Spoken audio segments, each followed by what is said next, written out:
Halo guys, Assalamualaikum warahmatullahi wabarakatuh. Gimana kabarnya nih, sehat-sehat semua? Alhamdulillah, semoga semuanya sehat ya teman-teman ya. Nah, udah berapa hari ini saya nggak upload video nih guys. Soalnya nggak tahu tiba-tiba kayak saya penjepit lah di sini ya, di belakang leher nih, jadi susah nengok. Terus ya intinya tangan kiri saya ada kendala lah, jadi saya nggak bisa ambil orderan dulu gitu. Nah, tapi saya mau cerita satu kejadian yang saya alamin ya, eh, pengalaman kemarin nih tanggal 23 malam ya teman-teman ya. Jadi ceritanya saya ambil orderan nih, eh, apa namanya, ambil orderan 1 jam dari Maxim. Tuh ada nih teman-teman, orderan 1 jam di daerah Kuningan Village Setiabudi ya. Awalnya nih saya biasa aja ya kan, konfirmasi, customernya juga nggak minta aneh-aneh gitu. Terus singkat cerita, mijitlah saya tuh di lokasi si konsumen di Kuningan Village itu ya. Itu kos-kosan ya, tapi bentuknya kayak hotel sih. Nama konsumennya inisialnya Bapak P gitu ya. Ya, kalau dari postur tubuhnya tuh bewokan, badan gede, jenggotan, kumisan gitu kan. Ya biasa, kayak kayak cowok pada umumnya gitu. Terus pijitlah saya nih, udah 1 jam ceritanya. Nah, kan udah mau menit-menit terakhir ya teman-teman ya. Pas sudah mau menit-menit terakhir, saya bilang, Pak, kan dia posisi tengkurap ya teman-teman. Saya kalau mijit kan posisi tengkurap ya. Nah, terus menit-menit terakhir tinggal bagian kepala nih. Tinggal bagian kepala saya pijit. Nah, terus dia bilang gini, Mas, kepala nggak usah, paha depan aja gitu kan. Oh ya udah, nggak apa-apa. Kan tinggal 1 menit ya. Emang saya kalau pijit tuh biasanya untuk bagian kepala sengaja waktu saya habisin, jadi bagian kepala itu eh, waktu bonus lah gitu ya, saya lebihin waktu bonus. Nah, singkat cerita, saya pijit lah bagian dengkul kan, dengkul. Dia minta minta dipijit bagian paha depan kan, saya pijit bagian dengkul. Nah, tiba-tiba keanehan di sini terjadi nih teman-teman ya. Dia tiba-tiba ngasih kode, Mas begini katanya gitu kan. Kan saya pakai masker nih, saya bilang nggak bisa Mas, nggak bisa Pak, kata saya gitu kan. Saya nggak melayani kayak gitu. Nah, tiba-tiba nih teman-teman ya, tiba-tiba dia buka celana, benar-benar buka celana gitu. Maksud saya, terus saya bilang, Pak, maaf Bapak ngapain gitu kan. Mungkin dia salah paham. Maksudnya gini ya, kan sebelum dia ngasih kode begini, dia tuh nanya, bilang pijit paha depannya Mas ya, saya bilang iya gitu kan. Terus dia langsung buka celana. Saya tanya, Bapak ngapain kan gitu. Dia bilang, loh katanya bisa ini, apa namanya, bisa vitalitas gitu kan. Vitalitas ya teman-teman ya. Kalau orang awam itu bilangnya handjob, handjob ya teman-teman. Saya bilang, aduh maaf Pak nggak bisa gitu kan. Nah saya nih gini ya teman-teman ya, kalau udah situasi kayak gitu, eh, saya berusaha buat profesional sebagai terapis. Karena kan saya membawa nama aplikasi Maxim ya kan. Gak mungkin kalau saya langsung barbar gitu. Saya juga masih punya etika dan sopan santun gitu teman-teman. Nah, akhirnya dia nego tuh. Kan tarifnya itu sorry, 1,5 jam ya. 1,5 jam tarifnya itu 125.000 kan. Terus dia bilang nanti saya lebihin Mas. Iya iya Pak, saya nggak bisa, saya gitu kan. Saya kasih 300 deh. Saya bayar 300.000 kayaknya gitu. Saya bilang nggak bisa Pak gitu kan. Kerjaan saya di sini cuma mijit Pak. Saya nggak melayani yang lain-lain, nggak melayani selebihnya gitu. Saya bilang. Ayo mas, cuma 5 menit aja, dia bilang gitu. 5 menit paling mas, lumayan lah mas, dapat 300.000. Apa saya nggak bisa, saya bilang. Terus dia tanya kenapa mas nggak mau, ya saya jawab gini ya teman-teman ya, istri saya tahu pak tarif maksim pijat berapa. Tarif maksim 125.000, terus tiba-tiba bapak ngasih saya 300.000 kan. Apa nggak jadi pertanyaan buat istri saya, ini duit tips banyak banget, sebanyak-banyaknya saya dapat tips yang normal itu paling 50.000 ya teman-teman, nggak pernah lebih dari 50.000, itu paling banyak ya, ini lebih sampai 100.000 lebih lah gitu. Terus yang kedua, saya masih normal pak, saya bilang gitu. Kan saya mijit bagian paha nih, ya kan, paha depan ya kan. Feeling saya udah nggak enak tuh teman-teman, udah nggak enak banget dah feeling dah pokoknya. Jadi pandangan mata saya itu benar-benar cuma fokus ngeliatin ke arah lutut ya, nggak ke arah yang lain. Nah, mungkin konsumennya ini nego saya, tapi saya nggak ini ya, nggak nanggepin. Saya menolak dengan halus, bener-bener nggak melayani gitu kan. Akhirnya ya udah mas, saya minta minyaknya. Saya kasih minyak oil massage saya. Tahu guys apa yang dilakuin? Dia sensor nggak ya? Dia coli guys di depan saya, bener. Terus akhirnya saya fokus lah, udah saya ngeliat ke arah mana aja deh, saya ngeliat ke arah TV, ngeliat ke arah tembok, dengan tangan saya tuh masih mijit bagian paha, karena kan paha yang saya pijit itu paha kanan dan paha kirinya belum ya. Saya berusaha profesional dari situ, terserah konsumen mau ngapain gitu kan. Pas dia onani gitu guys, ceritanya udah keluar nih, udah keluar gitu kan. Terus apa namanya ya, pas dia udah keluar, oh enggak, pas dia mau klimaks, tiba-tiba dia narik tangan saya teman-teman, kayak mau ngeremas gitu. Langsung saya tarik tangan saya, maaf pak udah, saya bilang gitu. Walaupun paha kiri belum saya pijit, saya bilang bapak maaf, saya pijitnya udah, karena saya rasa udah di luar batas ya.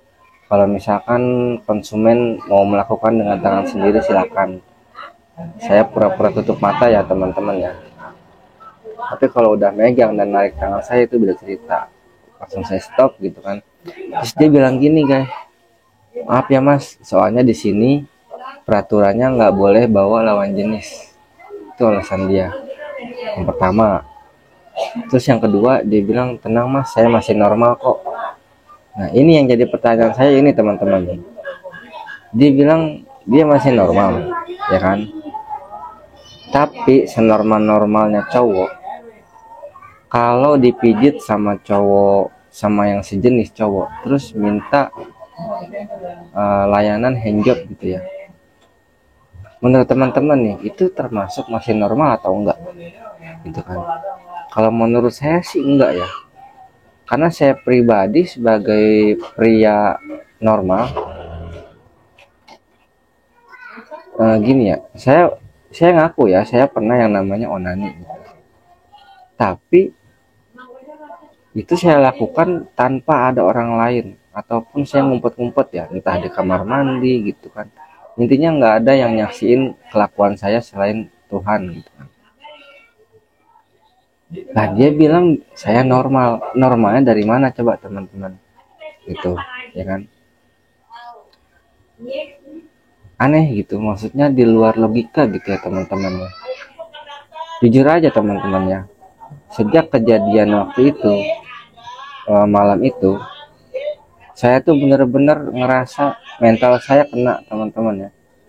Maksudnya gini, setiap konsumen yang saya dapat dari Maxim ataupun konsumen pijat dari aplikasi-aplikasi sebelumnya ya, itu rata-rata hampir semuanya minta yang namanya vitalitas. Vitalitas ya teman-teman ya, dalam tanda kutip ya. Maksud saya gini loh, sebenarnya perilaku seperti itu tuh termasuk penyakit menular atau bagaimana ya? Karena sejatinya kalau yang namanya laki-laki normal itu pasti ada hasrat kalau dengan lawan jenis ya, nggak mungkin sesama jenis gitu. Dan yang saya sayangkan, kenapa setiap konsumen yang eh, menjadi kaum kaum apa namanya,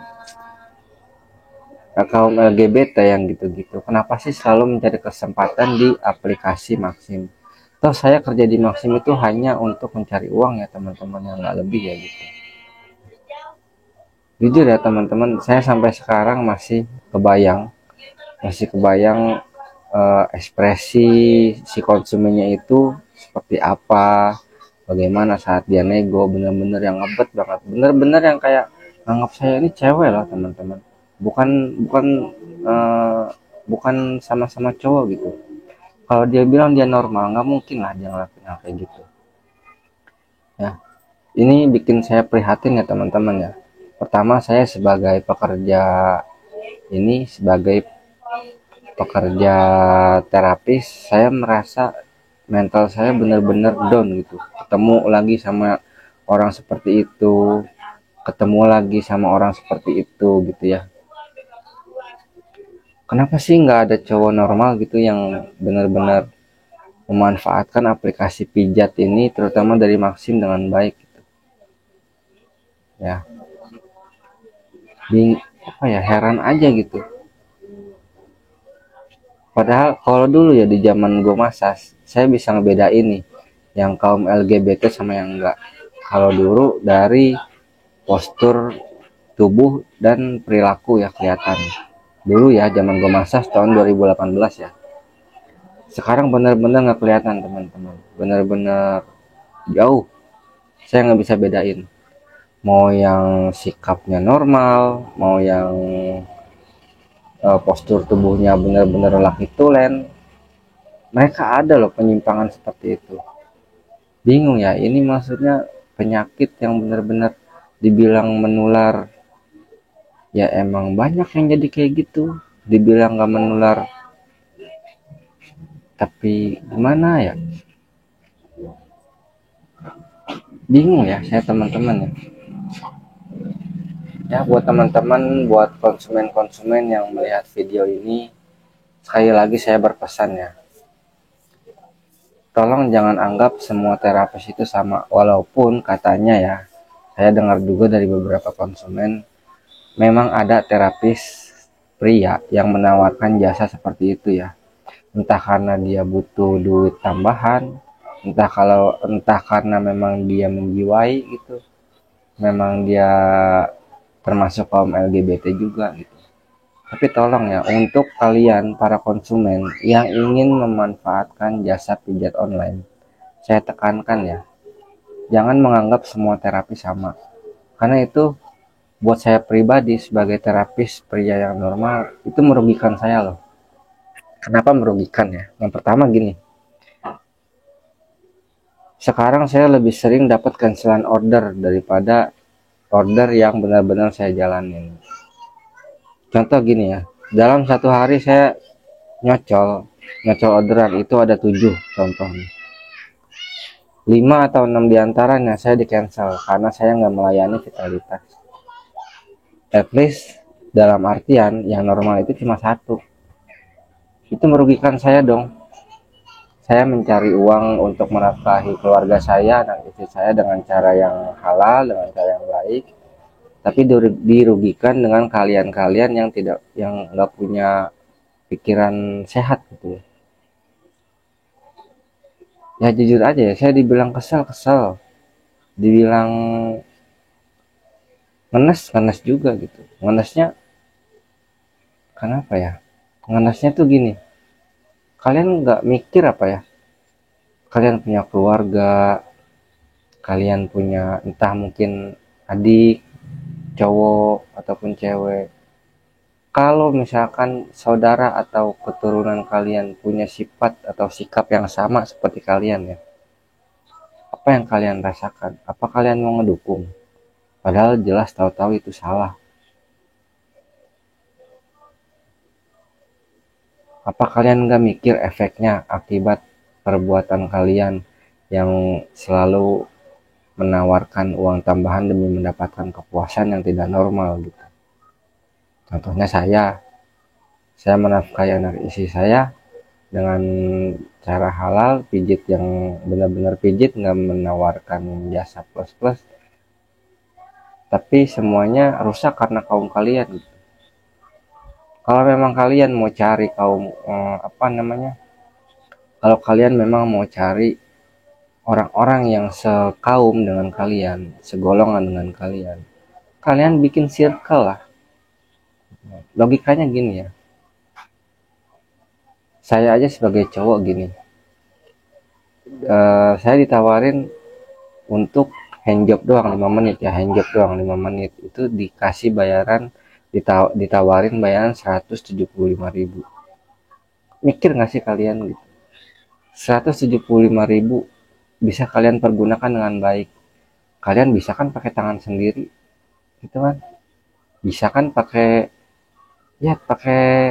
tenaga kalian sendirilah, sambil lihat video kek, sambil ngapain kek gitu. Jangan menganggap semua terapis itu sama ya. Mudah-mudahan untuk kalian yang nonton video ini, yang lihat video ini, kalau memang kalian merasa ada di golongan kaum-kaum seperti itu, saya menghargai adanya kaum kalian. Saya menghargai penyimpangan kalian. Tapi tolong kalian juga menghargai para terapis-terapis yang normal, yang benar-benar cari uang untuk keluarganya. Jangan menganggap semua terapis itu sama gitu. Tobatlah gitu, cepat-cepat tobatlah ke jalan yang benar.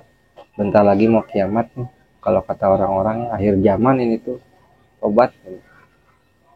Saya bukan cowok yang suci tanpa dosa, bukan, tapi seenggaknya dengan kalian bertobat, banyak dampak dan banyak efek positif yang akan kalian berikan kepada lingkungan kalian gitu ya. Terima kasih. Sekian cerita kali ini. Terima kasih untuk teman-teman yang mau dengerin curhatan saya, yang mau dengerin sharingnya saya di video kali ini. Ya, semoga, saya berharap sih kedepannya aplikasi pijat online, terutama Maxim dan aplikasi yang lainnya, kurang-kurang lah dapat pasien, dapat customer yang seperti itu ya.